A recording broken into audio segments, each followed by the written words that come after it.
Когда таджики вместе — это невероятная сила. Подписывайтесь на обновления и будете в курсе всего самого важного.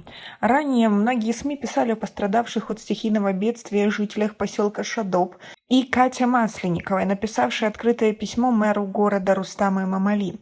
С момента стихийного бедствия прошло более 10 дней, и корреспонденты решили узнать, что изменилось в поселке за это время.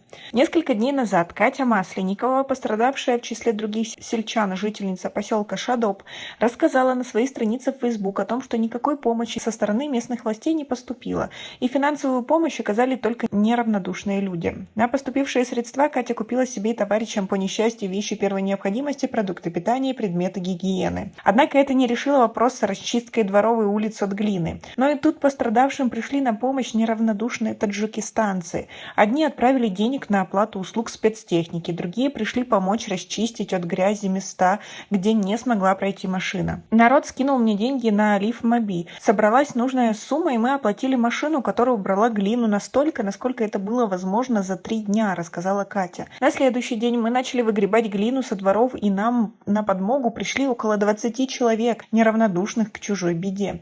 В общей сложности на оплату мехлопатой за 3 дня работы ушло 7000 самани. Оплата за спецтехнику для уборки глины составила 3500 в первый день, 2000 во второй и 1500 самани за 3-й день уборки. Где смогла пройти машина, глина была убрана хорошо.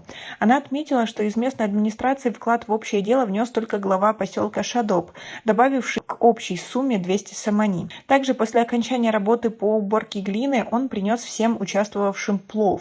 А глава джамаата Алишер Шарипов, по словам Кати, на просьбу о помощи в сборе средств на оплату спецтехники ответил, что ни копейки не даст, и сдержал свое обещание. После расчистки от грязи 5 сентября в поселок Шадоб приехала команда КЧС и привезла помощь. Каждая семья получила по 50 килограмм муки, 2 литра масла, мешок гречки, а также 2 матраса, 3 одеяла и 4 подушки. Помощь людям была оказана по указанию президента Эмомали Рахмона при поддержке международных организаций, агентства Ага-хана по Хабибат, Всемирной продовольственной программе ООН Республики Таджикистан и Детского фонда ООН, Бюро гуманитарной помощи Агентства США по международному развитию в Таджикистане. В общей сложности помощь была оказана примерно 500 семьям, пострадавших от стихийного бедствия 27-28 августа.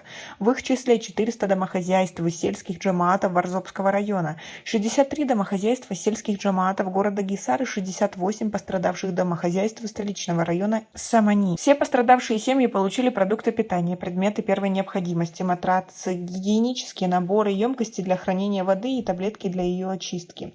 Электричество в поселке Шадоб подали 4 дня назад, но воды нет до сих пор, так как повреждена труба. Средства на замену трубы жители поселка, видимо, тоже будут искать самостоятельно. Как вы относитесь к такой ситуации, к тому, как на это реагируют местные власти, и к тому, что таджики, по сути, решают свои проблемы самостоятельно? Но спасибо тем, кто откликнулся, и те, кто пришли лично помогать.